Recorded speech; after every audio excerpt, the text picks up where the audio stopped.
Well, welcome to another episode of So Fly. My name is Mitch, and we've got Aldo, Hi everybody. and we've got another episode for you here. Obviously, if you're tuning in, thank you so much, and Thank you very much. it's gonna be a good one. This was a long time coming, Dec Hogan. It's Yeah, I'm obviously stoked that Dec yeah, wanted to come on the show. ditto, ditto, and it was a great chat. Very, very, very fun chat. We recorded it a few weeks ago, but now it's coming out here in the spring. The spring has sprung, and yeah, the weather's starting to warm up and things are starting to get a little bit less bleak. yeah, yeah. It's we're doing this little intro on March 25th. The show, of course, comes out April 1st. Yeah, I'm stoked, man. We Me got too. a few weeks until trout season, buddy. Yeah. Yeah, it's coming up. It's coming up fast, which is great because I don't know, it wasn't a bad winter necessarily winter wise, but it was Dude, you didn't definitely ice fish at all. I didn't ice fish. Nah, it's just like it didn't feel wintry. I was actually surprised we did. I was able to get out on the slopes that one day to ski for the first time in 20 years, thanks to our good friend Demisha. Thank you. But yeah, I mean, other than that, it wasn't very wintry. No, although that It was was a just fun kind day. of it was just kind of gray and no sun and just shitty. The shittiest parts of winter without the shittiest parts of winter. It was strange. It was a strange season, but anyway, it's gone. And yeah, we're getting ready to fish, and of course, we're also getting ready to, like you said, usher in the trout season, which kicks off here for us in Toronto with the Southern Ontario Trout Opener Social on April 19th Oh yeah, buddy, I'm for the stoked. third year in a row. I'm at. Imagine that. It's already three years running Sotos, baby. It's crazy. Yeah, we're Yeah. super excited because people have fun at Sotos and they come out, and hopefully we get even more people out this year because we do it to do something fun for the community, bring people together, and also raise money, obviously, for the coalition for the West Credit River and the brook trout of the Credit River, which are so desperately in need of our help. So, and by our help, I mean all anglers, people of the world. Um, so it's good. We're gonna raise some money for them and try to do some good there. But it's fun. It's a fun party. Oh yeah. April 19th. It's at third place like it usually is, which is 875 Bloor Street West. Doors are going to be at 7 o'clock. And we're going to have the usual things. And by usual things, I mean we're going to have a DJ. We're going to have Yep. cocktails by Civil Liberties. Looking like we're going to have some delicious, tasty suds from Left Field Brewery and Muskoka Brewery. Yep.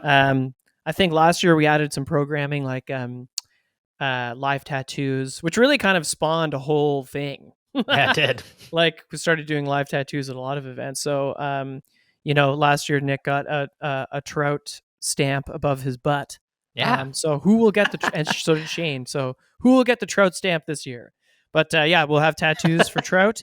We'll have the Squirmy Wormy Derby, the third annual, and as always, thanks to Smooth River Guiding and Matt Martin for donating a trip.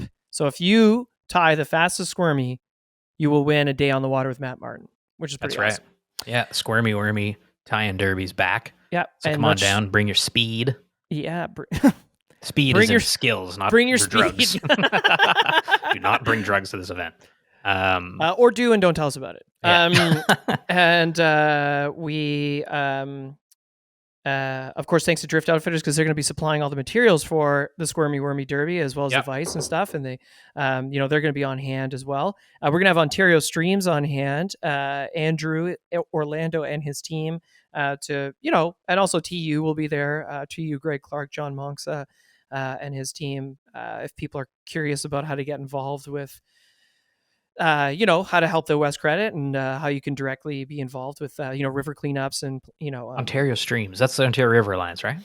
two different, no, that's a different, they're two different things. Why am I getting those confused? So Ontario River Alliance, they both work to better the streams and Yeah. rivers of Ontario. time. Ontario River Alliance does a lot of stream rehab. And they do a lot of dam removal. Yeah. Ontario Stream. Wait, did I say Ontario River Alliance? Because that's You what they do. Ontario Streams is a more of a science-based approach to, not that Ontario Rivers isn't, but Ontario Streams is also about cold water habitat restoration, but they Yeah. also do a lot of population surveys. Mhm. So trout population, they're all about protecting wild species. Yeah. Again, not to say that both of those organizations don't Yeah, sure. have Kind of collaborate sometimes. similar wants, which I think is that's why sometimes I healthy get. ecosystems. Yeah. And the names are pretty close, but yeah, they're two different organizations, but they all work together as part of the coalition. And Well, there you go. but they'll be on hand to chat with folks about everything. And honestly, it's That's right. just fun. Yeti's going to be supporting us this year. We've already got some wicked prizes lined up from Philson, Backcountry Yeah. Skins, Rio Reddington, Costa for the raffle, because we've always a pretty epic raffle at these events. And last year we raised $4,200. The year before we raised about $3,500. So let's see if we can get to $5,000 this year. That's right. Yeah. And a silent auction. And the silent auction, which will have really awesome things you can bid on. Last year, I know we had a bamboo rod that built by James Bond, a builder here in Southern Ontario. It's a really, really beautiful rod, and somebody went home with that. So, hey, come bid on the auction Fun. too. If you have something cool you want to put up for auction, let us know. info@sofly.ca. Maybe we're willing to take any and all awesome donations that could be good for an auction. So just let us know if you got something you think might be cool. Absolutely. That old Bogdan collecting dust, put it up for bid, $500, get the hell of a deal. Keith and his partner put up some wicked Laurel. They put up some wicked paintings last year. That people bought. We're gonna have some original artwork from Tim Posner, our tattoo really artist in residence, I guess we should say, for auction. So that's gonna be great.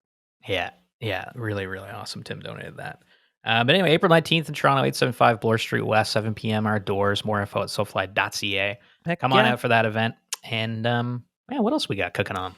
Well, on the note of Ontario Streams, Andrew has given Andrew Hoomst. Is that Andrew? Andrew Orlando. I don't think you've met him, and I have met on a Zoom. But I don't think seen his name met yet. Yes. Yeah, he's in our inbox big time, in a big way. Very excited to kind of do some more work with them. Yeah. But if anybody wants, there is actually there's a few things that I'm going to mention here in terms of like getting involved. Yeah. Ontario Streams has a tree planting event Saturday, May 25th. So we'll probably mention that up until obviously our May shows. It's from 10 a.m. to 1 p.m. at John Button Park in Markham. I'm going to put all this in the show link notes. In fact, you can just go to ontariostreams.on.ca/get involved, and you can have you'll see the whole list of things, because on Saturday, June 15th, they're going to be doing a tree planting day as well in Caledon East. Hell yeah. Of course, trees provide shade, drop the temperature of the water. Again, Ontario Streams very interested in protecting cold water habitats, and trees definitely help with that. Yeah, absolutely. So that's cool. They've got a great website too, and their logo's really nice. Look at them. This is awesome. Yeah, it's wicked. I keep mentioning the Ottawa Fly Fisher Society because they do monthly events. Unfortunately, when it's the April 1st show, they haven't, and we're recording it in March, they haven't put up their April event calendar. So just go to ottawaflyfishers.ca, but there's wicked events that they're putting on every month, really. So which is cool. We met them last year, and obviously we're from Ottawa and love that stuff. Then the Friends of the Humber River have a cleanup the very next day on April 20th. The Friends of the Humber are doing a cleanup. A river cleanup. Yep. Awesome. So you can check out the Friends of the Humber River. Again, we'll put this in the show notes, and they're doing a river cleanup the day after Sotos, which is awesome. Yep. Sorry, I'm just looking at the Ontario Streams website again. It's really cool that people can get involved with actual boots on the ground type of stuff. I think that's we raise money and stuff like that, but to be able to go out and just like actually get your hands dirty in terms of rehab, it's great. It's a great thing to do. And it's definitely got to go do some of these. Probably fun, you might meet your next fishing buddy at one of these. For sure, yeah, absolutely. Okay, well, that's wicked. We'll put links to that stuff in the show notes. Okay. Well, today's show is going to be a good one. Dec Hogan, like I said, was a heck of a chat. It was really cool to talking to Dec. He's, he's just such a nice, friendly guy. And also if you've heard him on other podcasts, he's done lots. He's He's just very open. He's not like a closed book at all, and he gets chatting on the microphone, which is great. So this show's got some of Dec's kind of fish and life stuff as we normally do. Also, the fun thing about Dec is he's obviously one of the most learned steelhead anglers of all time. So he sort of will start talking about something and then spit 15 tips in a sentence. Yeah, You know what I mean? He's just gotta full kind of of keep up. information, obviously. He's the author of some of the best Steelhead books. So, yeah, enjoy the show. Dec, thanks for coming on. It was awesome, awesome chat. We'd love to do it again sometime, one day, maybe in person or something. Because, yeah, it was just one of those shows where kind of sticks with us because I think it was just such a great chat. He's just like a kindred spirit, you know? Definitely, definitely, Yeah. very funny Yeah. guy. Yeah. So enjoy this, and we'll see you on the other side, huh? And by the other side, I mean April 19th, 875 Bloor Street West in Toronto for Sotos. 7 p.m. doors. Alrighty, let's do this. Dec Hogan was born in Washington, D.C. He's been obsessed with fishing since he could walk. When he was around 5, his family moved to Southern California. Through different family changes, he ended up moving all around Southern and Northern California throughout his childhood. After a brief stint in college, he joined the Navy and relocated up to Washington State, Steelhead country. After the Navy, he ended up starting a full-time guiding career that lasted 14 years, taking anglers out onto iconic rivers like the Skagit, Skykomish, the Chutes rivers. He's the author of A Passion for Steelhead, which everybody probably knows, and more recently co-author of Steelhead Fly Tying Art and Design. Dec still does some guiding in the fall, and he teaches two-handed casting and swinging classes throughout the year, all around the U.S. and Canada. There's no doubt he's a legend of steelhead angling. But today he is on SoFly. Dec, welcome to the show. Hey, thanks for having Very, me. very excited to be chatting to you today, Dec. It's a long time coming. Where are you calling in from today? I presently live in Midway, Utah, which as the crow flies, about 20 minutes south of Park City, which Okay. with on the Wasatch Back. I live at 6,500 feet. There's Oh, not wow. many steelhead rivers around here, but Yeah. life is good, and I got a beautiful lady, There you go. yeah. Well, that's amazing. And is there any good fishing around that area? Oh yeah, I live right on the Middle Provo River. Oh, there you Okay. go. Yeah, and of course there's just there's so much to do here. Yeah. Yeah. I'm in the Rocky Mountains. There's Right. streams and rivers, and it's pretty cool. These little tiny creeks and the mountain creeks. When I lived in Washington, once or Yeah. twice a summer, I'd go fishing mountain creeks. Little dry fly, put your shorts and flip flops on, and go and catch little 6-7 inch brookies. Yep. Well, the equivalent here are 15 to 20-inch brown trout. Oh, dang. No, Hanging it's in fun. those creeks. Yeah, so it's pretty cool. Yeah. That's super rad. Okay, so you're kind of back to the trout fishing roots then. Well, that's right. Yeah, but I'd still ask me where I fish in Utah. Go ahead, ask Where me. do you Where do fish you in fish in Utah? Utah? Washington, Oregon, BC, and Idaho. I love it. I Yeah, love it. no, I'm a steelheader, man. Yeah, Through and through through. and Yeah, through. through and through. I fish around here for sure, but I travel a ton and still do Mhm. the steelhead stuff. Yeah, Well, I mean, that makes a lot of sense because you're a steelhead icon, and so yeah, we're going to talk about all that today. I mean, we want to get into a lot about like some of the history of steelheading out in the Pacific Northwest, especially like back in the '90s. I mean, for us, like it's super cool to hear about that stuff because yeah, it's history, and it's kind of when steelheading was really blowing up, at least from my perspective, being a kid out in Ontario, sure. seeing it kind of taking off. So we want to talk about that today, but. And also fly design is another big thing we want to talk about. But I think before we get into all of that stuff, it'd be helpful to just have a bit more background on how you got into fishing now. I know recently you were on Anchored with April and you spoke about growing up and that kind of stuff. Yep. Maybe Wicked, it's kind of nice wicked show, just by the to way. Wicked yeah, show, by wicked the way. show, great show. It was an awesome interview Oh, thanks. and Yeah, it was it was cool to hear about it. But why don't we just kind of start there, talk about your roots, where the passion for fishing began, and what it was like kind of, bouncing around California when you were a yeah, kid. yep. So Northern Cal, my dad. It's like I told April, we she pulled all that crap out of me, all that Oprah Yeah. Winfrey stuff. Make you cry. Yeah.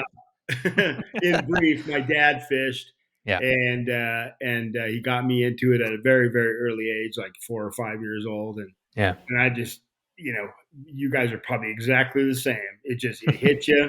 Yeah. and you're just obsessed. And for whatever intangible reason, we love it, we want it, we smell it, we taste it, Yeah. and so we started doing that in Northern California bass ponds, and which like I told April, I didn't know at the time we were fishing a lot because we had to eat. Yeah. Mhm. Yeah, yeah. For your dad, it was very utility based, but Yeah, like, yeah, yeah, totally. Just a yeah, little impoverished for a couple of years. Didn't know it. Loved every second of it because I was yeah, fishing with dad, yeah, and just became obsessed from there on. And yeah. then gosh, I was in the Boy Scouts. We fished in the high Sierras in California, and Mhm. I was the kid that everybody followed around to see what I was doing. And Yeah. I like my buddies, and I'm a social guy. But man, when there was water, Yeah. I'm going, and if you need me, sorry, because I'm not there for you. I'm You going. talk like you say, like intangible. I totally know what you mean. Like we just kind of become obsessed with Yeah, the essence of yeah. Who fishing. But knows like, why? what do you think? What do you think? Like, why do you think? What is it about it when we're kids that like hooks us like that? Yeah, right. I I don't know. I wish I had that answer because it could be anything. I mean, I rode skateboards for a while too, and that was Yeah. fun. I got Yeah. into BMX racing, and that was cool. But Yeah. fishing? Are you kidding me? I There was would nothing drop like it. any of that stuff to go fishing, and I have, it just It's strange. I mean, we've asked a lot of people that question as well, and people take guesses, and we're still trying to figure it out. Maybe one day someone yeah, will have the I mean, answer. But like relationships have been ended, business partnerships yeah, obliterated just oh because yeah, we want to go catch a completely. fish. It's like yeah, it's uh it's funny that's fishing has that pull, Yeah, which I love. and why is that? I don't know. My I don't my know. I have a couple of black labs, and they want to get in the water and retrieve. I mean, that's all right. they're hardwired. That's what they want to do. Instinctual almost. Yeah, so some of us maybe for whatever reason are just hardwired to do that Yeah, because it's really when I think about recreation and lifestyle and things that I love. There's a couple of little things that I have had since that age of 5 that now I'm 60 that are yeah, still there, and yeah. Mm. fishing is at the forefront. Right. So it's always been that kind of constant in your life ever Yeah, since you were 4 or sure. 5 I've years old. I've dabbled in other things, and I'm sure you have as time Yeah, goes. But you always Yeah, go back to fishing. Yeah, yeah, true. Yeah, it's like the cadence of how much you are fishing changes over the years, but it's never gone. yeah, exactly. Yeah, yeah, yeah, I dig that. Okay, so you were fishing as a kid, like you say, it was kind of that constant, moving around a lot. It was still the thing that you were doing. Um, you grow up, you get older, you go to Washington, yep, you go to college for a little short yeah, stint. yep. And then What I, were you? I I ended up in the Navy. College wasn't really doing it for me, and I had Yeah, Mhm. wanderlust. I wanted, I was the yeah, yeah, true yeah, story is I was 20 years old, and I thought, okay, I've got 2 years of college under my belt. It's not really working out for me. Not digging it. I majored in yeah. campus wildlife. You know what I mean? And Okay, Right. yeah, Yeah. yeah, yeah, that's a road to nowhere. It was fun while it was going on, but road to yeah, nowhere. So I was either going to literally hitchhike across the U.S. there and yeah, back, see what happened, which I was at that time in my life I was certainly capable of doing, yeah. and taking whatever came my way. It's pretty Or cool. I thought, man, it'd be kind of cool to join the Navy. That's a Something wild thing always, to do. yeah, something that was always kind of a romantic idea for me for whatever reason. Yeah. So I thought that would be a little more productive, so I joined the Navy. And Um, how it, long are you in the Navy for? 4 years active duty. Okay. Okay, And where were okay. you And stationed? I was well. This is my life course. Of course, right, the Pacific Northwest. I was stationed at Whidbey Island, Washington, Yeah, up in There you go. Puget Sound, right? Adjacent to the Skagit River, Stillaguamish, Skykomish, it's pretty cool, Nooksack, man. yeah, all of them, Skagit, Sauk. So there I was, and That's wild. landed there, and at a wonderful time in early 1980s, and it was kind of destiny, I guess. So did you do a lot of traveling when you were in the Navy? Like, did you get to Oh go and yeah, explore the world? I was in the A6 squadron. We deployed on the USS Kitty Hawk, and It's badass. yeah, it was awesome. I worked flight deck operations. Oh, cool. Yeah, What? pretty badass. Flight deck operations? That's crazy. Yeah. I was a brown shirt up on the flight deck with the A6. Wow. So yeah, lots of story. We could do a whole podcast on that whole Maybe that's what we should do. You know, Or screw all this steelhead talk. Let's talk about the friggin' flight Start deck. ripping. Did you You're fish at all when you were traveling around with the Navy? Like, did you get to like fish in crazy waters So internationally? that's the fun part about, this is obviously a podcast about fishing, but Mhm. had a great time, went to a lot of cool ports, ended up in Italy, and was just hiking around, and I found this river, and there was these dudes fly fishing. So that was Oh, cool. cool. They were catching Yeah. grayling, and What? and I had flies because I was tying flies on board the carrier, and I That's cool. traded some flies. I just had I don't know why I had them. Well, I do know why. I saw the dude, and I told him I'd come back tomorrow. And I traded some flies, so I still have some flies from 1984 that I got from some guy named Antonio. That's so cool. fishing some river in northern Italy, and Oh then man. Oh, that's this fun. this cool commander of the ship that we had on one of the cruises I did. On Sundays after you'd been out to sea for a while, Yeah. you would have what's called a Steel Beach picnic, and Okay. just turn the whole flight deck into a big party. Oh, And sick. yeah, and all kinds of recreational stuff, including fishing gear. And we'd get a crew that was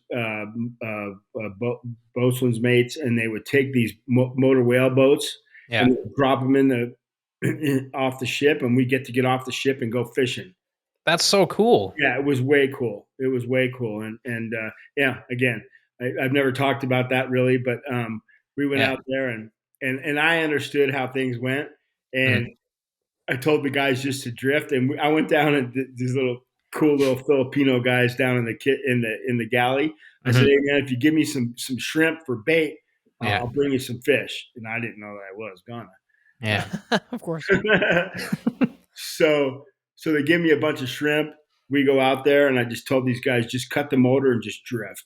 And we Yeah. drifted, and boom, boom, boom, we start hitting fish out in the Indian Ocean, right off the Gulf of Oman, Damn. What are you catching? Wow. prior to the Gulf War, and we caught grouper Oh, and cool. very different kinds of snapper and just really cool, badass stuff. And it was like bang, bang, bang. And then Yeah. we'd stop hooking them, and I would tell the guys, just run back up where we were and drift over it again.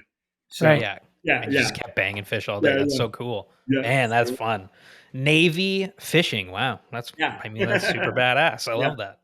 Super fun. Okay, so 4 years in the Navy, stationed in Washington. So is that where you got into steelheading then? I guess that's where you were introduced Yeah, I to. caught my first steelhead when I was going to Chico State in Northern California. Okay. I Okay. went up to Klamath River and with a relative of mine, and we fished. And it's in a passion for steelhead. It was Yep. actually, it's a whole, we got to limit this thing to an hour. Well, here we go. We're 4 hours in before Yeah, for sure. For Yeah. sure. telling everything. So I went up to the Hoopa Indian Reservation, Yeah. on the Klamath River, Okay. and caught a steelhead on my very first cast.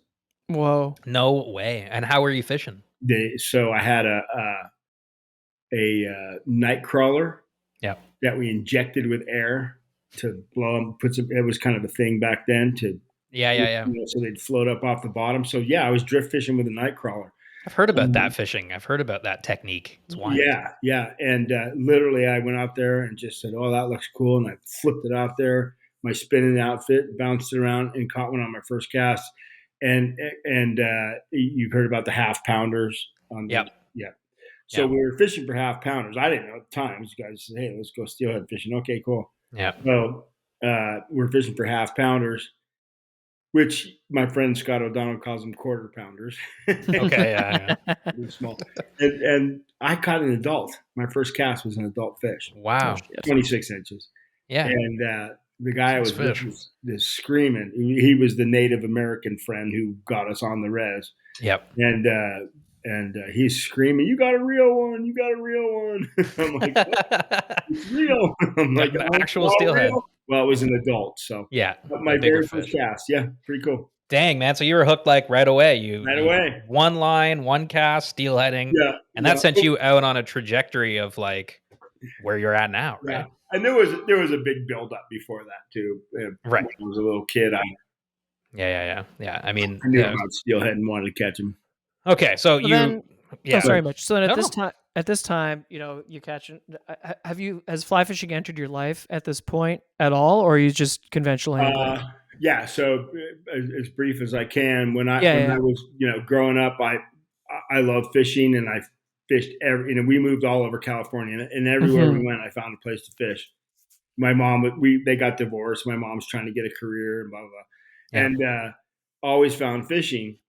And I realized at an early age that there was different methods, different techniques for different situations.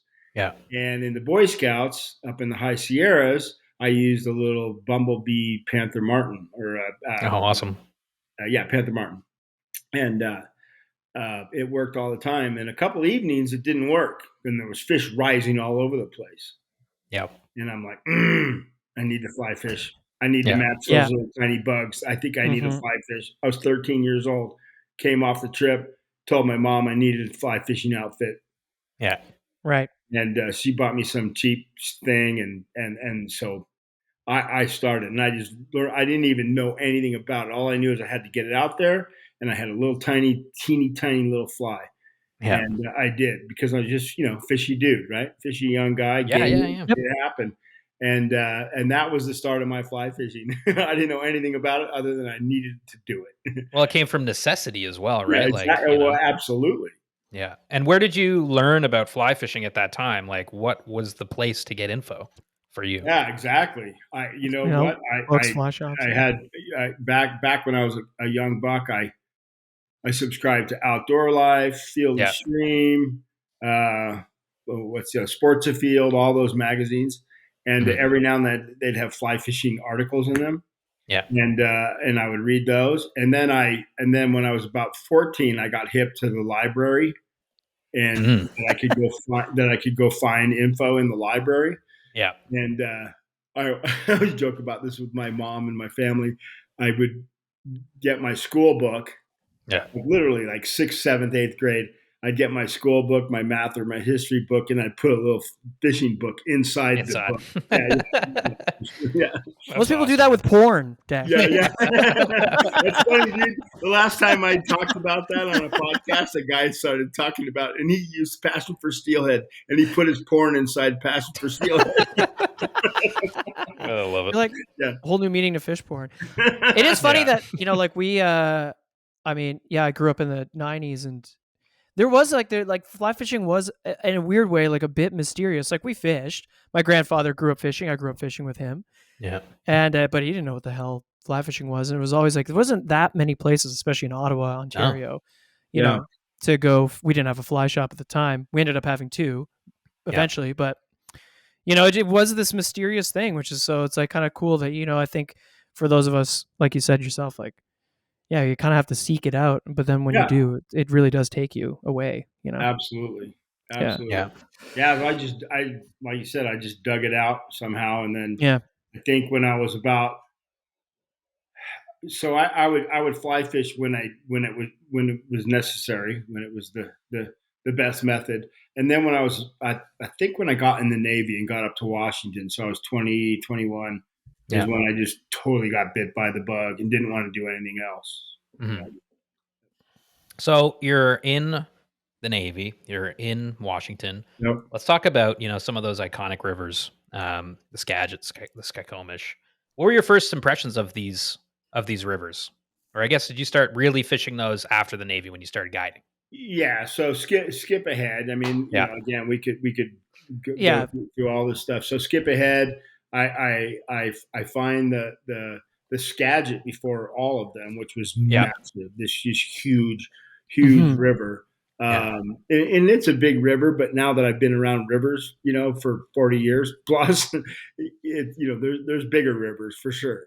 But But it's back then, that sizable. one's, you see that river like that for the first time and it's intimidating and mean and Yeah, right? Like, absolutely, yeah. absolutely. And just where do you go? Where do you fish? And it's just like you said, big and mean.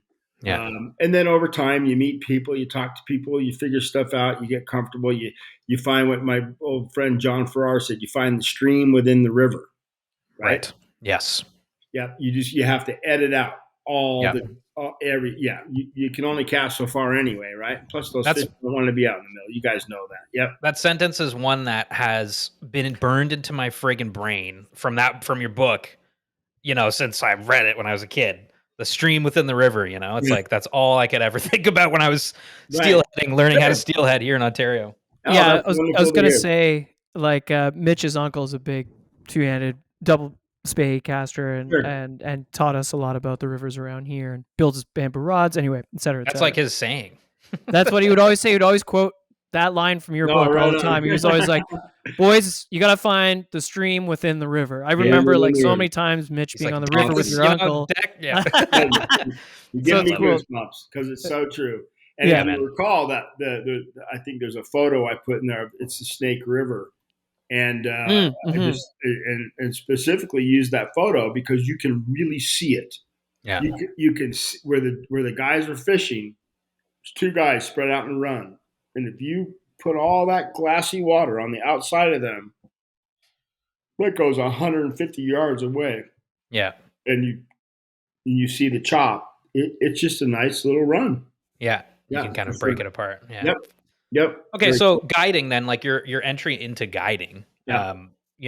how did you make that leap? Because you finished the Navy and you're like, you know what, maybe I'll just guide. Yeah. Yeah. So in my story, I think this is kind of fun. I went from the Navy right into Boeing Mhm. Mm-hmm. was huge, just jamming on their 747-400 program, and they were hiring anybody they could. So I came out of Naval Air, Yeah. and they scooped me up, and I thought, cool, I'm going to go do this. And I already knew that I had to do something in fishing. I had to. Just I don't know what it was. I just had to. Yeah. And so I thought, well, the guiding might be the only answer. And so I had a plan at a very young age to go to Boeing for 2 years, and you could work all the overtime you wanted. And it was Okay, yeah. cool because they did the overtime early. Yeah. The shift started at 8. You could go in at 3 in the morning and Oh, do your sick. work, Oh, okay. which was really good for fishing in the afternoon, Yeah, yeah, right? Yeah. Get So all your work done and then yeah. yeah. So I just thought, man, I'll just go do this and I'll bust my ass for 2 years and Yeah. build a ton of capital and Yeah. maybe buy a little house before I do this. I don't know why I'm thinking all this stuff. Most of my friends just fly by the seat of their pants and go do this, but I was a Right. little bit organized, That's and good. yeah, and and while I was at Boeing doing this, I been saving my money and working my ass off doing the overtime. Yeah. Um, and fishing like crazy. I was Yeah. already, by then that was 88. I had caught my first steelhead on the fly on the North Fork of Stillaguamish and Yeah. was just obsessed. So I'm doing all this work and then I'm going fishing every single day after work till dark and repeating the process. And in the meantime, I know that I want to be, a pro, make not a pro, but make money so I Yeah, can, yeah, yeah. yeah, and I started doing seminars. Yeah. I set up flyers around the factory, and I got permission to do it. And this one young kid that lived in Everett, Washington. I lived up in Mount Vernon on the Skagit, and he said, "Cool, man, we can do it at my house." So I had little fly fishing seminars for like $20 a head That's at awesome. this dude's house, and That's so man, good. tons of guys would come, and then Shit. they enjoyed it, and I had a great time, Yeah.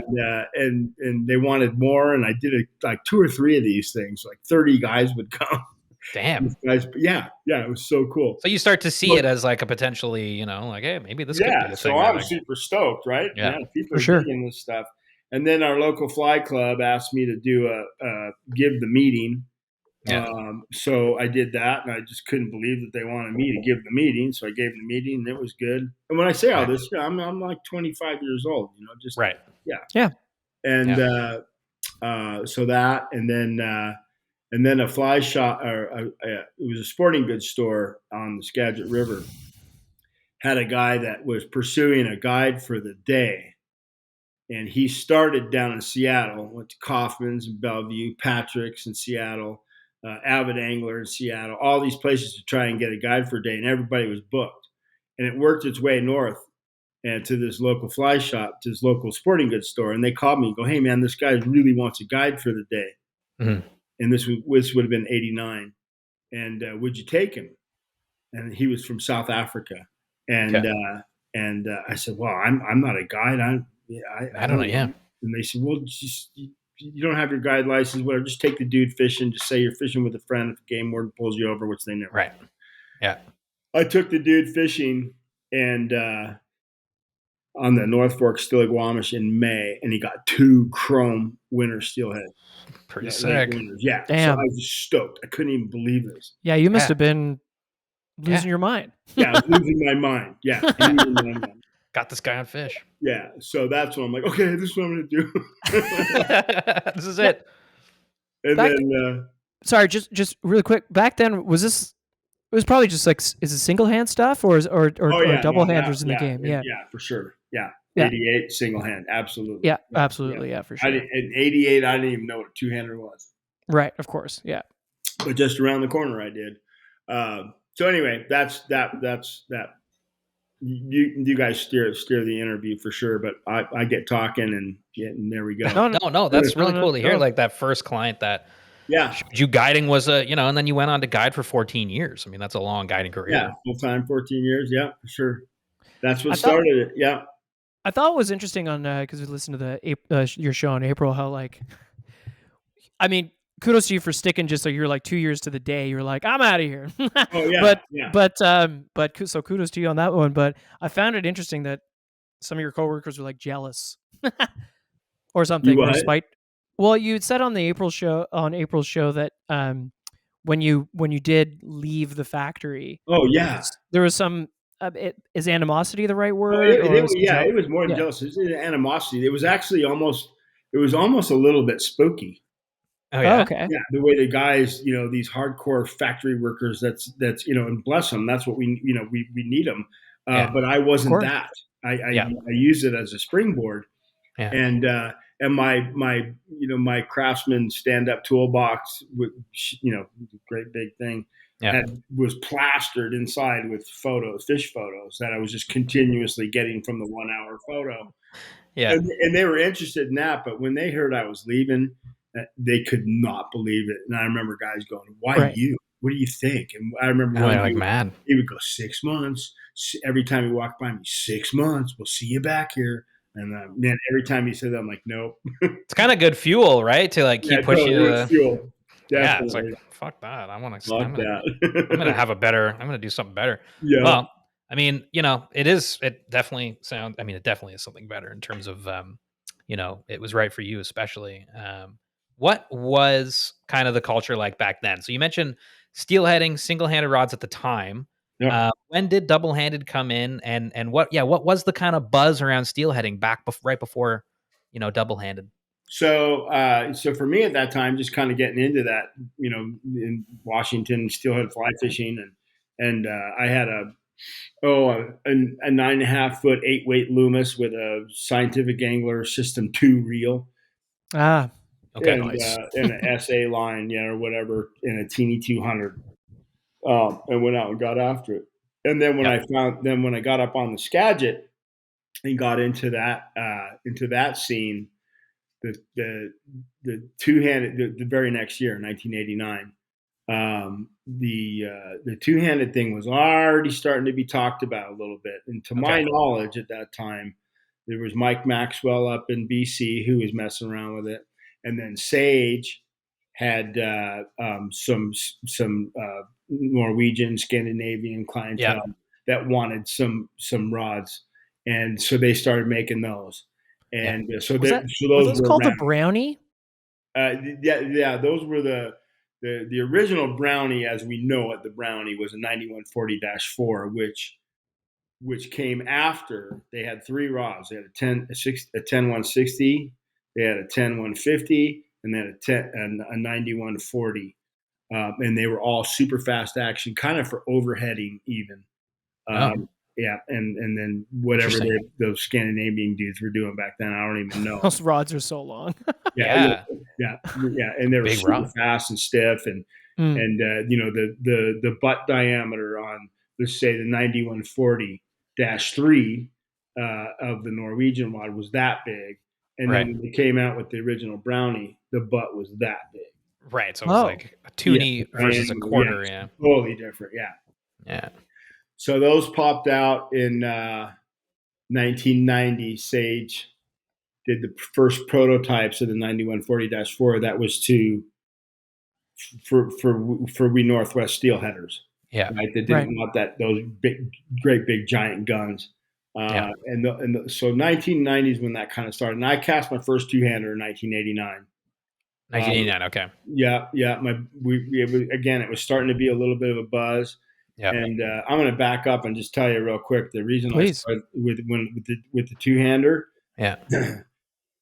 You're out on that Skagit River, and we talk about it being big and finding the stream within the river, right? And we talk about fish being they're in close, right? Well, that's Yeah. all relative, right? When Right. it's a great big giant river, the rocks and the slow water goes out pretty far, right? Hmm. So you can get fish on the inside, but you can get fish way the heck out there too because it's still Yeah. slow. If you And can you get to want to them. slow the fly, right? You want to slow the fly as best you can way out there. So we Yeah. wade up to our top of our chest, and we cast as far as we can, and we hold the line out there as best Yeah. we can, right? You guys know it. What Yeah. are we trying to do? We're trying to slow that. We're not being macho steelheaders. We're Yeah. trying to slow the damn fly. Yeah. We're not trying to Yeah. look cool. Close to the fish as we can and slow the fly, right? Yeah. Yeah. That's with a 9.5-foot 8 weight on that big Skagit River. So when I got the 9.5 first foot. time I got a 14-foot rod in my hand, or 15, whatever the hell it was, Yeah. are you kidding me? You're like, The closer oh. the rod tip is to the fly, the slower it's going to go. So now Yeah. all of a sudden, I'm 6 feet longer. Yep. You've unlocked access. Yeah, man, I popped it out there, and I'm like, holy crap, man! The clouds parted, and the angels sang, and my fly is swinging really slow way out there, Yeah. And then I'm Yeah. still waiting out to here, trying to slow it. Of course. And Yeah. Yeah. then the magic of it, and we didn't know how to spay cast. I was just overheading. I was just getting out there. It was a fishing tool. Yeah. And then I started hooking fish out there. On the big rods. Come on, where would you rather hook one? Early in the swing or on the dangle? On the Early dangle, in the baby. swing, huh? Yeah. On the Early in dangle. the swing, man. You would? Early You in the want to swing. catch them on the dangle? I don't know. It just always gets me really excited when they hit right at the end. Well, that's cool. Well, I'm like, oh yeah. I like to put a mend in and get jacked. Immediately, I want to right? get A fresh fish. rocked right in the middle of the Yeah. swing. Yeah. So that that's why I Yeah. when I teach love these that. classes and stuff, and all these young people, I let them know, man. The reason we got into this wasn't because of the cool cast in the no Yeah. cast room.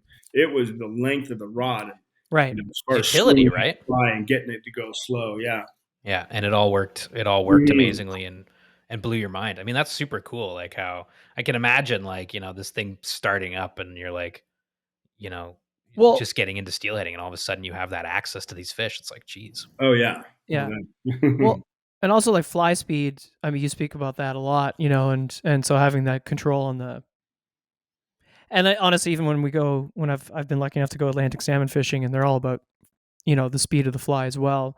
sure. And it's just like, yeah, I could imagine that moment being like, oh my God, I can control that so much better now. Oh, totally. Yeah. Yep. Yeah. Yep. And then we learned how to cast the dang thing. Sure. Yeah. So then that opened up doors too, because you could go ahead. Was there just a question came to mind. Was there kind of like a discrepancy between rod tech and line tech?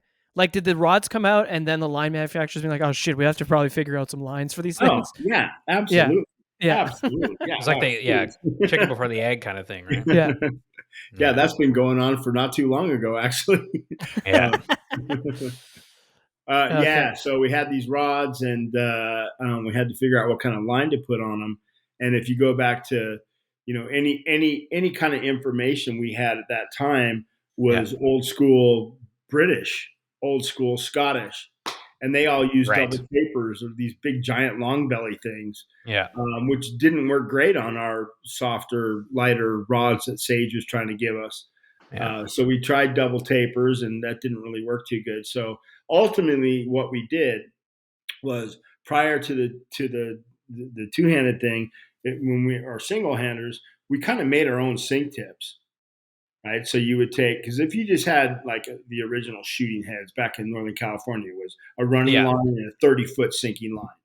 Yeah. So you'd cast it out, and whatever angle you hit it at, you were at the mercy of that angle because you couldn't do any mending or manipulating or anything, right? Because there's no Because you don't want belly. to mess the swing up. Yeah, Yeah. yeah.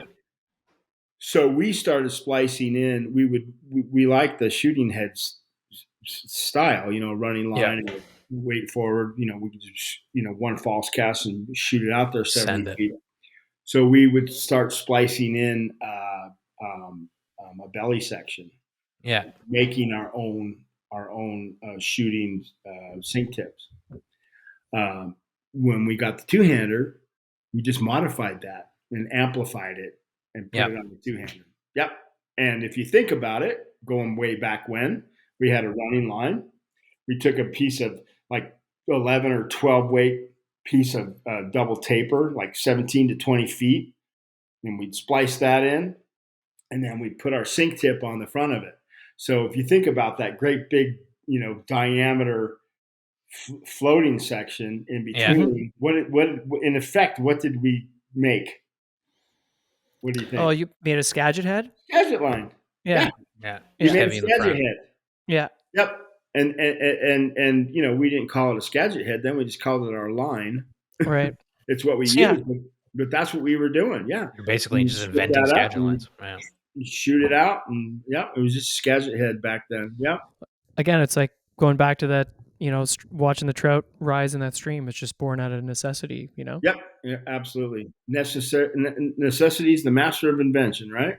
Yeah, exactly. Yeah. For that river, it's such a cool thing that it was Yeah. specific to that place. And Yeah. of course it's, useful in other places too, but Yeah, of course. it's Sure. Yeah. cool. The origin stories of these, famous I know, things. like we're kind of nerding out right now. I love it. Cool, yeah. I Yeah. love it.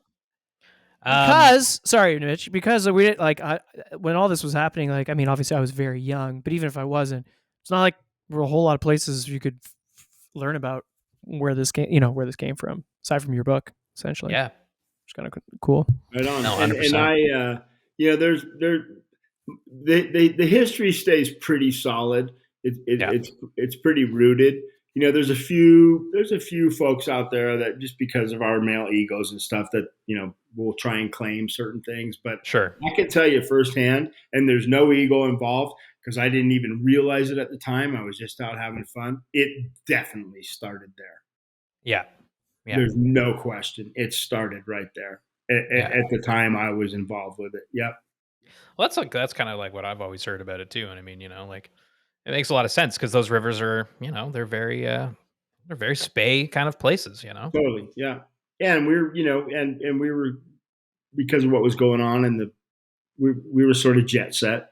There's no, Yeah. yeah. Yeah, For sure. So when did switching maybe over to fly design for a little bit? When did that kind of, come into the picture? I mean, I assume you've been tying flies for this whole time, right? Yeah. Yeah. So the whole time, yeah, even before I started steelhead fishing, I was telling you I was Yeah. out in the on the USS Kitty Hawk in the Indian Ocean tying steelhead right. flies. Already obsessed with it before I even got one on a fly. Yeah, that's awesome. That's Yeah. so cool. Yeah. So the fly design thing, I've written about it a bunch. I talk about it a bunch. I get these Yeah. questions. I have some flies that are kind of well known. Yeah. But man, we all know what we need. We need this about that big, Yeah. a little about like that. General shape, general And it comes size, in and the it fruity works. colors that you like, and you just Yeah. have fun with it. Yeah, So what yeah. colors do you think like what are your staple if you had to pick like two colors, is I guess it depends on the river and that kind of I stuff. know. Yeah, Conditions or there's so many parameters, but uh, you know, purple, black, orange, and yeah. yeah. So my Skagit Mist fly, you guys might know about. It's a fancy D style fly, Yeah. and when I tied that, I put all my favorite colors in it. That was the idea when I did it, and Yeah. it was more for me than hooking a fish because I think the last 50 fish I got on a Skagit Mist probably would have taken something else. Right. All Right. about that. But you wanted that. You wanted But I've that got fly. purple, Yeah. black, orange, red, purple, orange, black, red. Purple, orange, black, red. Yeah, purple, orange, black, red. And that's the fly. I like it. Yeah, I like that. Yeah, Yeah. yeah, Yeah, I mean, I like how you describe with your hands, what makes an effective steelhead fly because, like, I think we know exactly what you're showing, like a that tear, kind of shape, a that kind of teardrop size. shape. Yeah. Yeah. So, like, Yeah. what is it about that makes an effective steelhead fly? So my quick feeling on why steelhead take, it's a latent feeding response. It's a reaction. Uh, uh, I'm not too big on the people talk about they're curious or they're mad or they're Right. pissed off. Those are human emotions. I have no idea what a fish with the brain the Right. size of a pea He's really thinking. does. Yeah. Yeah. Is he curious? I don't know if a fish is curious. I mean, Yeah. uh, Yeah. but I've watched them take a fly many, many, many, like over 1,000 times. I've Yeah. watched them move and take the fly. They can't help themselves. There's only Yeah. nothing in the river does this Right. and fights that current and Slowly moves. nothing across. Yeah. Nothing does. So I feel like they just You mean the fly because it's the an fly. unnatural Yeah, movement in yeah. the When the fly water. on our swing, Yes. The fish isn't hitting it because they're like, that's food. yeah. They're hitting it out of It's there and they can't help themselves. Um, even on the dangle. well, it's still, even on the dangle, Yeah. it first did this, Yes, and totally. then it Yeah. Yeah. Yeah. stopped. Yeah. And then if you're out deep enough, so when it's dangled, they're still comfortable to be in that water. Yeah. I've watched them. They'll follow it, follow it. And then they'll just be Comes like, in and it's not, and they go back out, and okay, they leave. and they come and hit it. And then they That's hit it. so interesting. Yeah, Because I always thought, like, just talking about that for a second, because it's interesting in terms of like the fish behavior. I always thought, like, I'm picturing my fly in the water. I've never seen this, but I'm just picturing in my head for whatever reason. The fish, they're following the fly, and then when I move it a little bit, they hit it because they're like, oh, it's going away or something. But it's not necessarily that, right? It just happens to be the movement of the fly to the fish in the river and where they're at.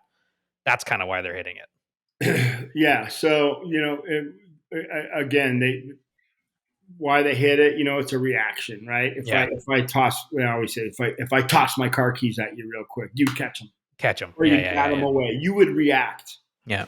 If you didn't know it was coming and they were coming in, you would react somehow. Yeah. And you don't know if it's a tarantula Yeah. or a baseball or my car Right. keys, somehow. You're like, yeah, you freak out. Yeah. So they react somehow. And That's a really good way to think about it, And it's true because, like, steelhead don't hit lightly, you tend to hammer the when fly, they right? take it, yeah, they take it. Even our soft takes, that's because of the water. They're still taking it good. Yeah. And then they'll just come up and do that. But that's pretty Still deliberate. yeah. That's pretty deliberate. So on your hang down with what you said, you'll give it a little movement. Yeah. I believe this, and because I've seen it 99% of the time, the fish isn't at the hang down. It didn't. Your fly didn't just swing into their lie that was right there. Yeah. They were out here. Yeah. Yeah, and it passed them. They see and they it. were It's like, their world. They've seen it like 20 casts before they got there. By the way. oh, And really? Yeah. It's their world, and now now it's in their area, but they're very aware of it. Yeah. And they're hopped up and they're aware and you go and they come back and smack it. Yeah. I've also seen them where you have no idea as the angler. Yeah. Because I'm up on the bank. I've seen them go just kind of go all around the fly and leave, and you're like, oh, no fish on that cast. God, see, that's what's happening, man. When I'm on steelhead, awesome. I just know they're like, nah, fuck this guy. It does happen. That's funny, cool. man. Yeah, it is cool. Like just the behavior of these fish, and it's really interesting, like compared to other fish, because like you say, it's just kind of like you say, people take guesses and make stuff up all day, but it's like, who knows, man? It probably is just an aggressive response to the car keys thing, Yeah, that's how I feel. Because when you watch them, they can't help themselves. Yeah, for sure. They just can't help themselves. It's so cool. It's a calculated thing. They don't study. It's like, whoa! Yeah, they're like, what the fuck? Yeah, like, I love that. I'm swiping at it. So and on this little timeline that we've built in this show, like now we're getting through, it's, your guiding career, and now predominantly, you find yourself authoring books, and you still do a ton of education though, Oh right? yeah. Currently, Oh yeah, like yeah. a Yeah, ton. for sure. Yeah, yeah. Yep, I do. First of all, I still, I don't know, I'm on my 15th consecutive season, going to the Grand Ronde in September, October, Mm. and doing 3 or 4 3-day overnighter float trips with a guy named Troy Detman. And we have 6 guests. And I've been doing that, well, like I said, for 15 years. So I Oh, still cool. do that. And I work that into my, I'm a firefighter now. So I work that into my Yep. schedule. And then Yep. I teach the two-handed schools that have casting and fishing techniques. I don't know. I probably do 8 to 10 of those a year. 2 days, 2 3 days. 1 day schools. I go do that X amount of times a year. I start up in March, and I've got March, April, May, June, all through the summer, and I go up to Alberta and teach them up there and do some spay claves. I come out. I've been out to Ontario. Yep. Yep. Whatever pops up, but those schools are a big part of my life still, my income, and then I'm still writing and doing articles and doing podcasts. In fact, I'm doing one tomorrow night too. Oh, no way. Damn. Rad. Nice. Awesome. Well, that's cool. I had one question before we kind of start beginning to think about wrapping this up. Is obviously you still go to these places, so it's kind of a silly, in a weird way, a silly question. But living in Utah, Yeah.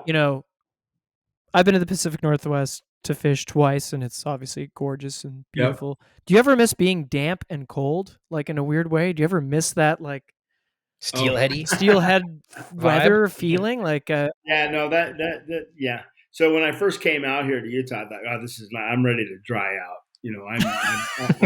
I'm tired of being damp and cold. Yeah. But there is a wonderful element of that for sure when you have the right moss-covered gear on trees. and shit's happening and that Yeah. and it's damp and cold and yeah, you relish it and you love it. Yeah, for sure. It's part of the scene. It is a vibe, like Yeah. it's just like, it's just the whole package is so appealing and just badass, Yeah. And you guys know as anglers, there's a certain kind of damp and cold. Yes. Mhm. Yeah. Not miserable. It's a pressure thing. Yeah. I mean, if that wind's blowing sideways and Yeah. it's rain, snow mix coming sideways and go, well, that's steelhead. And I'm like, bullshit, that's not steelhead. And we're not catching shit today. Yeah. It's raining sideways. There's no Yeah. fish. Yeah. Yeah. Those aren't the days. It's that low pressure, Yeah. heavy, Low-hanging cloud. that fog and that Yeah. damp. Yeah. And That's Mist in magic, the air. you're if you have any chill on you, it's just because it's cool out. Yeah. Yeah. It's not because it's the shit Feels steelheady. Yeah. No, Yeah. The vibe. Yeah. It's a vibe. It is. It's a whole. Yeah. I got to fish the Rogue River, and I remember showing up there the first day, and I was like, "Oh yeah!" Like it's like every magazine, Yeah. every novel I've ever read about Pacific Yeah. Northwest Yeah. riding. Good for you. Moss That's covered awesome. trees. It was great. Yeah, that's cool. Yeah. I always say I'm living in a coffee table book. Yeah, that's right. That's a good way to think about it because, Yeah. Okay, we've got 5 more questions for you, Dec. These are like questions we ask every guest Okay. on every show. Yeah, it's the same 5 questions. to Same every 5. guest. You can do like April and say, "Are you okay?" Yeah, How Dec, are you good, man? You good? Just checking Good, in right, real Dec? quick. You good? No, I'm not good. I'm fucking Smokey, leave me freaking out. alone. Freaking out over here. No, these ones are going to be much more fishy. They're pretty and, light pretty light. questions. Yeah. light and fun. Yeah. They're kind of favorites and bests, but But speaking of coffee table books, we hope to maybe turn one of these questions into a coffee Yeah. table book with all of the all the guest answers from over Oh, the cool. years. from over yeah. the years. Yeah. So Right on. excited to. It's been to 8 hear. years of guests, so we're kind of Nice. No, I saw you guys. Man, we'll talk about that in a minute. I checked you out. You guys are jamming. And Oh, Oh, thanks. Yeah. yeah, it's Yeah. awesome. And Steve Raymond. Wow. Yeah. That Yeah. was He's gone now. So I mean, that's Yeah. amazing. And That's amazing. That's a rare interview. I know. Yeah, I know. Like it was wild. Like when we got the chance. Like I know. Like I think his publisher kind of reached out. and we were like, absolutely, and Yeah, and he was in good spirits, and we got yeah, to kind of just he was very retrospective, obviously I sure, guess at that point in his life, but of just thinking course. about hearing about fishing from that era, it felt very just reflective and kind of cool. But Yeah, very cool. Yeah, I and remember. I was actually shocked when I saw that because I mean that's super rare, guys. oh Awesome. man, Yeah, Oh, that's that's great to really know. yeah, Like, special, man. thanks. Yeah, yeah, yeah. he I was I haven't listened to the remember. whole thing, but I'm going to because he was a big influence on me as well. right. I was reading his stuff back in the '80s, Yeah, yeah, yeah. the Well, '90s. just hearing him talk about just hearing him talk about the rivers and fishing from his memories because he hadn't fished in a while, Yep, yep, it's just a really unique thing to hear from someone like that. It's kind absolutely. of yeah. So, anyways, okay. Mitch's Fishies 5. The first of the 5 questions is what? I mean, it's kind of a stupid question, I guess, but All right, what is your favorite fish and why? If you had to pick a oh, favorite fish, It's like you I mean think like we know. species or a particular s- guy? I would say species. Tilapia. What? Well, that would be steelhead. Yeah. Yeah, yeah, yeah. Kind of figured that Yeah, we've answer. kind of gone You, into you the know, you know details. what? You're right. That was a stupid question. Okay, well, I what's love that. what's No, your least favorite fish? guys. Tilapia. Well, Again. so my buddy Charlie Gearhart, if Mhm. you've read my stuff, is in fact he just passed away a couple weeks ago. Oh yeah. Rest his soul. Even my first real mentor. Say, what do you love about Steelhead? And Yeah. he would go. Ah, That's a good way to put it. That is a good way to They're, put it. they're damn beautiful and they Yeah. run, they tear it up, they jump. There's no predictability to them at all, Yeah. right? I went Yeah. Atlantic salmon fishing a few times and they go, how do they compare? And I'm like, well, their Atlantic salmon are amazing. They're awesome, but they fight like gentlemen. I know why you can bow to the Atlantic salmon. You can Yeah. bow the rod because you feel them. You feel the pressure build, and they're going to jump. You know yeah. it's It's coming. wonderful. But steelhead, your line's You know, going that way, and there's a It's just fish. Oh, chaos. there's and the another fish is one over there. jumping Yeah. over there. Totally. That's your fish. Yeah. So, Yeah. Yeah, yeah. gosh. Okay. And you're like, is that my fish? And you're like, oh shit, it is. Yeah, You're like, yeah. yeah, yeah, yeah. I used to It's do just that guy, chaos. and guys would hook one and go, "There's another one." You're like, no. No. Just That's hold yours. on and Yeah. pray. I love it. Yeah. Okay. Number 2 is if you could fish anywhere in the world right now, assuming it's like going to be the best, fishing ever, amazing season fisher in, where would you go and why would you go there? So, am I allowed to create the scenario? Because Yeah, Absolutely. totally. I would Please. tell you that just off the top, I'd Yep. be on the Dean River in late June, early July on the Yep. lower Dean River, and because first of all, it's just magnificent, and the water's heavy and it's gnarly and it's Yeah. badass, and those fish are just there's there's they're in a class by themselves. I tell everyone that wants to know, you've caught steelhead Yeah. and they're amazing. They're all badass. They're all wonderful. Yeah. And then you get a really hot one. And it's just, wow, that thing separated itself from all the other steelhead I know. Well, that's your average Dean River fish. That's And so then crazy. sometimes you get a hot one on the Dean. And it's like something else altogether. Yeah. Yeah, a whole nother level. Okay. Earth Now, shattering. that's Yeah. if you just tell me. Now, if I can create the scenario, Yes. I would be in early to middle April Okay. on the Skagit or Sauk, either one. Don't Yeah. care. On one of those evenings that's cloudy and laden Yeah. and balmy, not cold, but soupy, Yeah. low barometric pressure, and the water's just pewter colored and Yeah. it's quiet and they're there. That Yeah. if I had 1 week left to fish, that's where I'd be on my home water in ideal conditions. That's the dream, man. That's beautiful. A beautiful scene. I could picture it Yeah. perfectly. Mm. Okay. I love that. It's a great answer. Yeah, that's a good I gotta go be by myself for a minute. We'll take a quick break now. Okay, so number 3. Number 3, the Mission Fish 5 is what is one of your best or favorite fishing memories of all time? Oh boy. Off Big the top of your head. big one, but it's usually like, yeah, we usually aim for the knee jerk because your mind just does this thing where it goes to the most sometimes goes Yeah, through. I know. You got 2 hours. I mean, hell, I've Yeah. got a lot of really, really amazing memories. Oh, I can imagine. Uh, oh, I talked about my friend Charlie Gearhart. He was on the Stillaguamish, and he loved the Stillaguamish, and I loved it, but he loved it more than that was his place. And he had moved away, and he came back, and uh, he's a musician. He moved back to Nashville, and he Yeah. came to visit in August, and his family in Washington. And he said, "Hey man, let's go fishing." I'm like, "Oh god, dude, it sucks right now. The river's low. It's sunny. It's clear. The fish are just zip lipped." And he goes, "Let's go anyway." I'm like, "You Yeah. know what? You're right. Let's go fishing. Let's just go swing on." Well, we Hell got up yeah. that morning, and this weather front moved in, Oh man.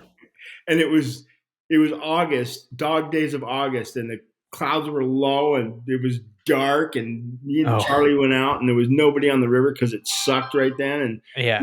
we got like, I don't know, he got 7 and I got 8, Oh my god. all on dries.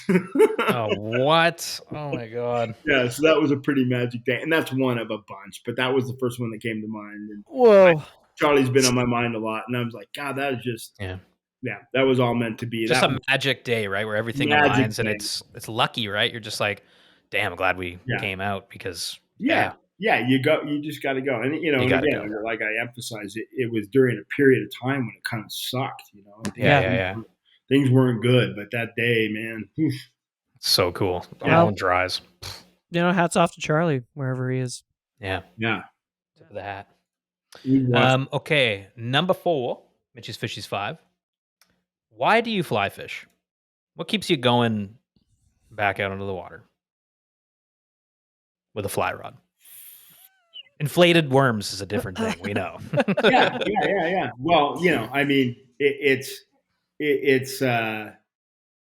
especially swinging the fly, and I do all kinds of stuff when I fish, but um, the given all kinds of fishing that you're connecting with the fish, you're creating this art where the whatever lure bait fly you're using is connecting with the fish.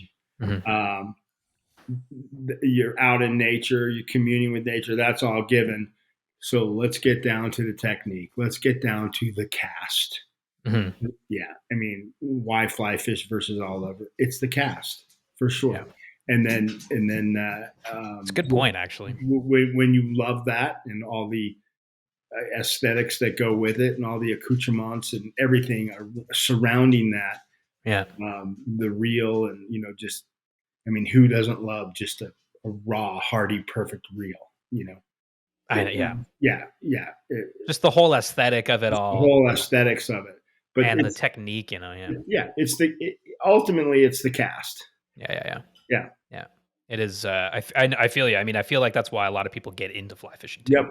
They see the cast and they're like, "What is that?" What Like, is that? Yeah. it's a good point. Yeah. I don't think we've ever heard that before, but it's Heck, so true. yeah. Yeah. True. Yeah. Okay, number 5, last of Mitch's Fishies 5, last question for the This is show. the coffee table question. Yeah, Okay. stoked to hear this one. If Dec Hogan was a fly, what would he be? What fly best represents you and why? Oh. Oh. Oh. Man, I would.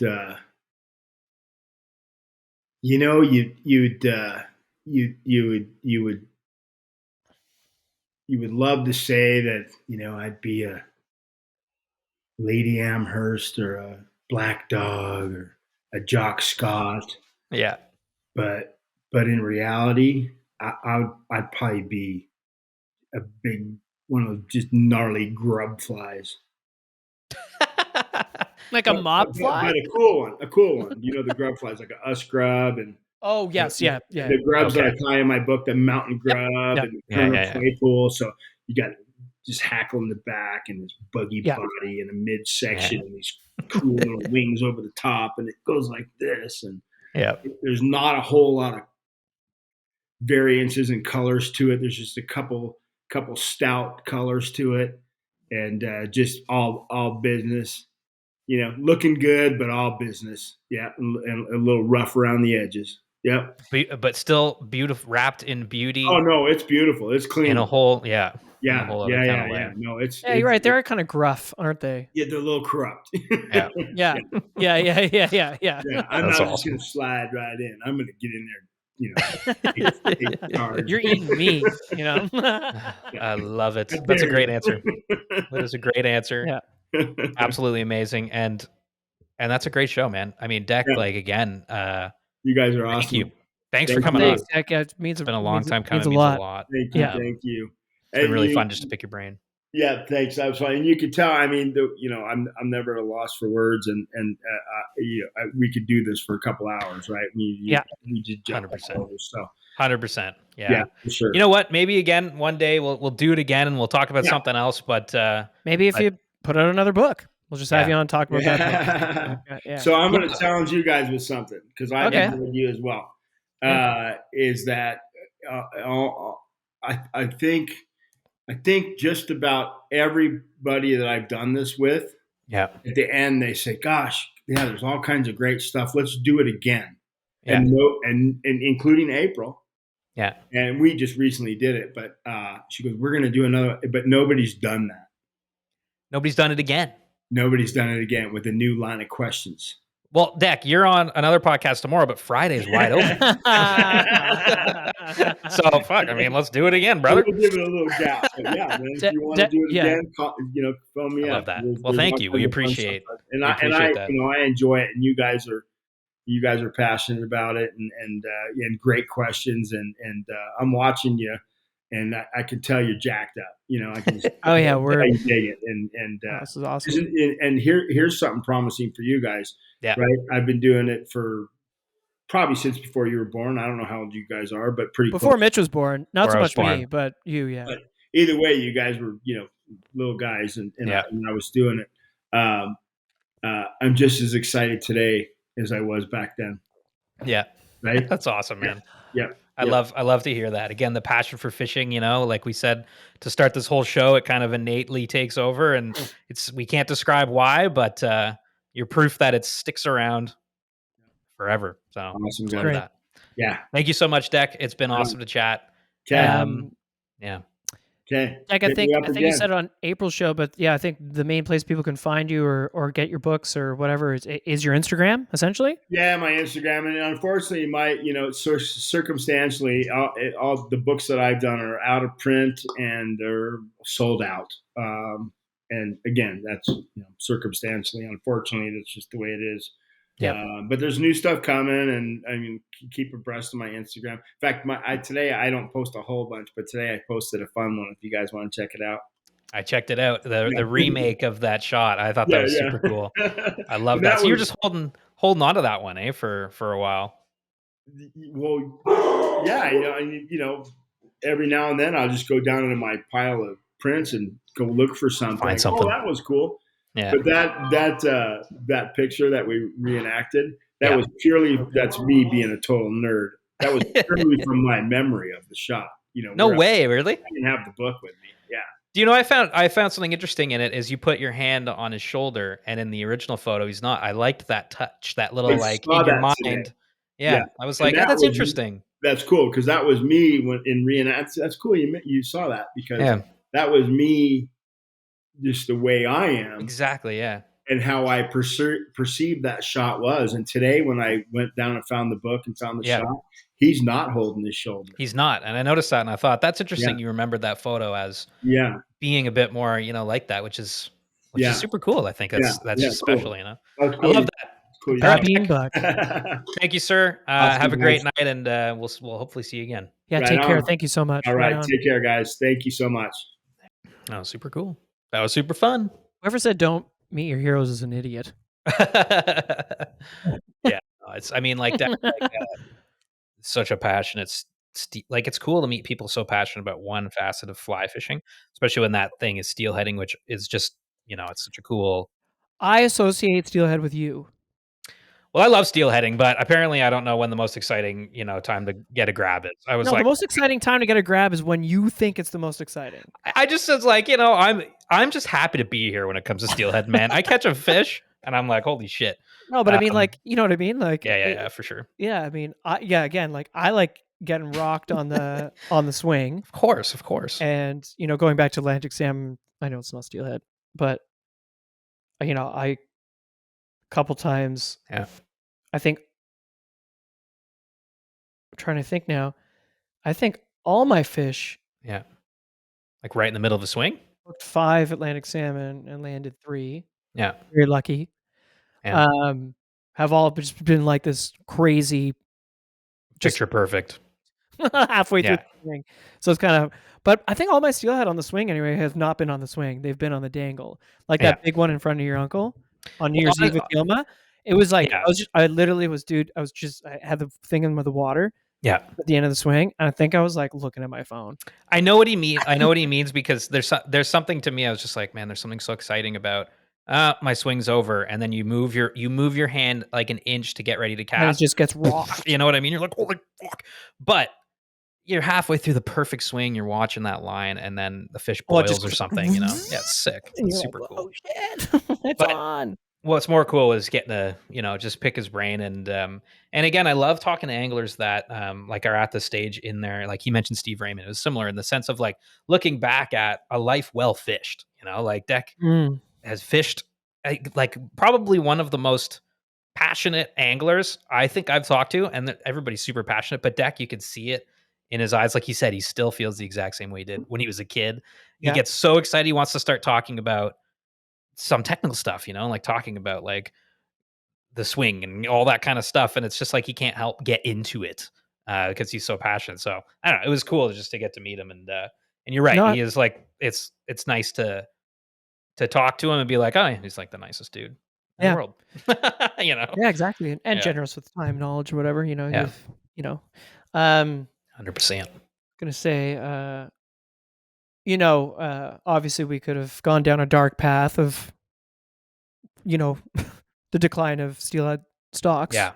and why he left guiding, which, Yeah. is definitely, maybe a subject for like like A he was next saying, one, like maybe. a next one, because obviously it's not all, but it's nice to hear, I don't know, selfishly for me anyway, Yeah. everything you hear about Pacific steelhead, you Mhm.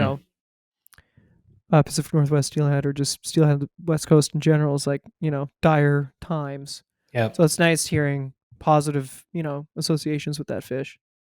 100%. And even just like today, Lately, like I not know to we did. like, No, for sure. not to ignore a very huge problem. Do you Like know what that's not what though? I'm trying to do, But I'm just saying it Sometimes was. this was intentional. Like we decided to do it this way because sometimes it's nice to take like an hour to just like, you know what? Let's just think about the beauty that existed, can exist once again. Let's just enjoy, let's just revel in the beauty of steelhead fishing for a minute and not think about that. But you're 100% right that we can't I've ignore always it been forever, a obviously. proponent of like you have to inspire people to want Yeah. to Yeah. change, or like, 100%. and how better you do that than to remember great memories. I don't think you can get. I think you can nag people into conservation, and that works about. It gets them 20% of the way. Like, Yeah. like I think a lot of. I don't even know if you could scare people into conservation. I think you're Well, right. Like well, I mean, when like you, what I mean, like is like I think what I'm trying to articulate is like guilt tripping people into yeah, even recycling. Let's say doesn't do it anything. doesn't really do it. You have to like want to do it. And I think part of wanting to do it is kind of what we try to do here, which is like get people into the space however we can. And I think we do that, you know, joking around and making it seem fun, because it is fun. And I Well, think that but was like, and like if you get into it, you're gonna love it, and you're gonna want to protect it. I think, and when you hear about multi-fish, multi numbers, like catching multiple steelhead he caught on 7, I caught BC 8. Pacific Like holy Northwest, yeah, shit! rivers, Yeah. in the 90s and inventing new ways to catch these things that become internationally, you know what I mean? Like thinking Mhm. about, fuck, how do I just get out a little further and keep my line in and blah, blah, blah, inventing Skagit tips and stuff like that. That's such a fun fly fishing culture that why wouldn't we want to have that, be part of that, foster that? So, I, Sage yeah, is headquartered on Bainbridge Island in for a fucking reason. Washington, Yeah. like, and that's their thing, Yeah. like, Yeah. I mean, it's not the only So, thing. It's not, no, but but like, thinking about, hearing about, and listening to Deck talk about steelheading, it's like, yeah, we absolutely need to do something to fix what's going on. But I don't know what that is. I mean, obviously, we're here to amplify, and you know, from the Canadian side of things, I yeah, think Jill Steele, and yeah. because that's what I'm familiar with. I'm not super familiar with I the mean, American side of things, but like Jill Steele and all the people we met in BC, like I know they're fighting really hard, and yeah. it's tough. It's a really big uphill battle. It's Well, next time we'll ask Dec all about it because I'm sure he knows the perspective and things like that. But yeah, it was fun. It was super fun to hear about it. tough to leave your home water. It would be, But I I like mean, how he said he's drying out in Utah now. I've been to Utah, and it's pretty beautiful. Well, he's the Browns he's talking about catching now. I'm like, oh, that sounds awesome. Dude, the Provo, We even talking about that. the Provo River's beautiful, and the Yeah. Green River, and all those, and I'm sure every little Oh, the stream in Green River, between yeah, is like that's right. wild, Yeah. And the Provo, I don't think I've ever even really seen the Provo. Well, River. yeah, when I was in Looking at that. Utah, when the Salt Lake, people were sneaking out, leaving the Yeah. show to go fish the Provo. It's pretty cool. Yeah, I was like, Oh, so you can go from Salt Lake and just rip up there. it's a pretty big. Yeah, there's different, A lot of sections or a whatever. lot of sections of it. Yeah. Yeah, radical. Yeah, what a cool show. I love Very the fun. fly name, the Steelhead Mist. Yes, that is cool. Or sorry, the Skagit Mist. I love the Skagit Mist. Skycomish Sunrise as a name. I always thought that was the most. I thought that was the most pretty fly because it's about that place. Well, I guess the Skagit Mist is too, or whatever. But just the idea of the Skycomish Sunrise, that sounds so beautiful. Mhm. And having Dec talk about the perfect, Day. like when we said where would you go fish, and he described that steelheading scenario. I'm like, fuck, that sounds awesome. Because then God. after you just get a coffee and you're just like, this rocks. Put on a podcast, listen to some jazz, drive home. Ooh, roasted chicken. Oh man, get a little fire going. I love that stuff. Baby, I hear the blues are calling. I don't know. Okay, well, let's wrap this up. I think there's not much left to say apart from thank you so much for listening, and then, of course, Dec, thanks again for coming on the show. Shout out to everybody who's tuning in and enjoying the podcasts. Don't forget, you can go watch these on the SoFly Fishing YouTube page, and you can see us talking. You can see Dec, and I know he was describing Dec used a lot of hand gestures. motions. That I was trying to follow. I was trying to catch up with descriptions for you if you're listening on audio, but go to YouTube. You can see what Dec thinks makes an effective steelhead fly with his hands. Yeah. Yeah. And as always, if you want to ask us questions or whatever, like we'll read your emails on the show. It's we get a lot of like great feedback, but we don't get a lot of questions. I mean, we get a lot of DMs, I guess. Or comments if you want us to say something on the show. Feel free. info@sofly.ca. So ask us stuff. We'll try and answer. Yeah.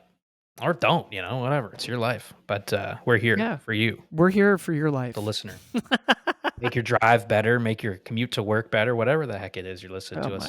God. We appreciate it. See you at Sotos, number 3, April 19th in Toronto, Bloor City. Southern Ontario, third Trout place. Opener Social. Let's go. All right. Okay, that's it for me, Mitch. Aldo. Bye, everybody. Thank you so much for listening, and take care. Come here.